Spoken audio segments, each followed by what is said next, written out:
Ici, les gardes patrouillent la prison 24 heures sur 24. Les détenus sont gardés dans des cellules séparées. Les prisonniers sont comptés 12 fois par jour à intervalles irréguliers. Même les toilettes doivent être demandées une demi-journée à l'avance. C'est l'une des îles prisons les plus sûres. C'est entouré par la mer. Il n'y a nulle part où s'échapper. Toute la prison est fabriquée avec les meilleurs matériaux. C'est imprenable. Mais il est là. L'intelligence de deux est superbe. Dans le passé, il s'est échappé de prison plusieurs fois et il n'y a aucune prison dont il ne puisse s'échapper. Et cette fois, il est un peu paniqué. Il venait d'être amené. Il avait été déshabillé. Il a été examiné de la tête aux pieds. Le directeur savait qu'il était un récidiviste. On lui a dit de garder la tête basse. Dès que les mots sont sortis de sa bouche, Dirk s'enfuit avec un coupe-ongle et l'a caché dans un livre. Il a commencé à observer la prison. Il a appris de son compagnon de cellule. Les cellules avaient 6 petites barres de fer à l'intérieur des tuyaux en acier. Le milieu a ensuite été rempli d'acier. Il était impossible de forcer la porte, même s'il pouvait sortir. La mer est tout autour de nous. Vous devez nager au moins 10 km pour atteindre la côte. Mais la mer peut refroidir votre corps en une minute. Retour dans la cellule. Dirk a accidentellement trouvé une bouche d'aération en métal dans la prison. Curieux, il l'a gratté avec son coupe-ongle. À sa surprise, il a gratté un petit morceau pour l'ouvrir. Il a trouvé une faille dans la prison. Le lendemain, Tak dînait avec certains de ses compagnons de cellule. Il a soudainement dit que j'avais un moyen de m'échapper.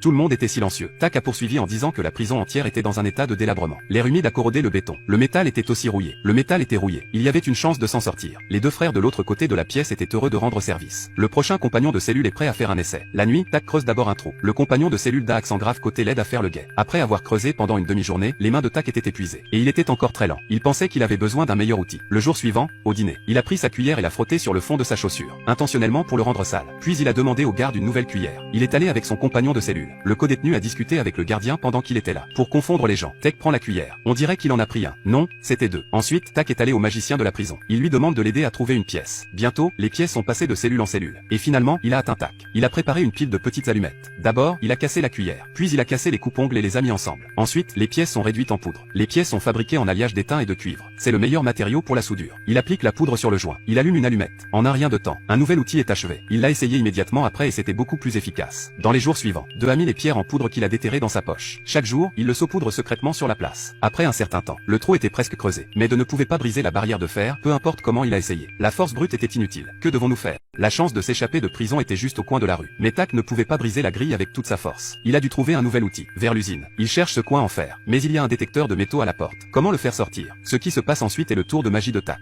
Il a pris la cale directement à travers la porte et l'alarme s'est déclenchée. Il a dit aux gardes qu'il voulait le reprendre et l'utiliser pour accrocher ses vêtements. Bien sûr, les gardes ne l'ont pas cru et l'ont confisqué. Il a même donné à Tak une collection complète de corps. Vous pensez qu'il a échoué? Non. De retour dans sa cellule, il a ouvert la semelle de sa chaussure. Et il y avait un coin en fer. Il a collé la cale sur les barres. Il lève son pied et donne un coup de pied. Il casse les barreaux. De l'autre côté, ses coéquipiers commencent à creuser un trou. Pour empêcher les gardes de vérifier la pièce. De mouille les affiches, pliées en bloc, et les enduits de ciment. Montage d'une boîte. Puis il a emprunté une planche à dessin et des peintures à son compagnon de cellule d'Accent grave côté. Peint la boîte. Et mettez-le sur le trou. C'est exactement la même chose. Et ce n'est pas la meilleure partie. Pour passer outre les signes d'avertissement, il a utilisé un poster pour faire une forme de tête humaine. Peint avec de la couleur. Et mettre quelques cheveux sur l'oreiller. C'est presque comme si c'était réel. Puis Tak a rampé dans le trou. Il est allé dans le couloir. Il grimpe dans le tuyau. Quand il était sur le point d'atteindre le sommet, les barres au-dessus de la tête étaient très hautes. Il ne peut pas sauter là-haut tout seul. Il est donc temps pour un coéquipier. Soudain, les gardes viennent inspecter. Peu importe les cris de son compagnon de cellule à côté. De n'a pas répondu. Le garde se demandait pourquoi Tak s'était couché si tôt aujourd'hui. Plus il le regardait, plus il voyait que quelque chose n'allait pas. Curieux, il a tendu la main et a essayé de découvrir. Mais Tak s'est retourné.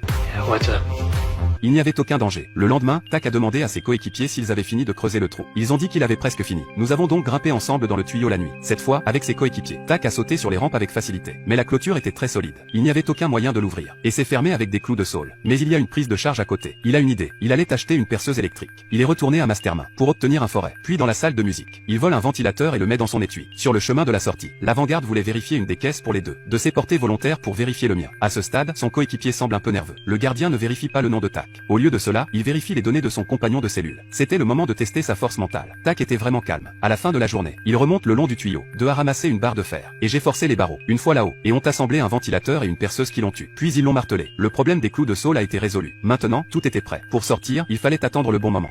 De avait creusé un trou pour s'échapper de prison. Mais le jour est venu où les gardes sont venus vérifier la chambre. Heureusement, le trou était couvert par une fausse boîte. Ils ne l'ont pas trouvé. Le directeur de la prison a vu que Tak avait un comportement étrange ces derniers temps. Il s'est donc arrangé pour que ses hommes le déplacent dans une autre pièce le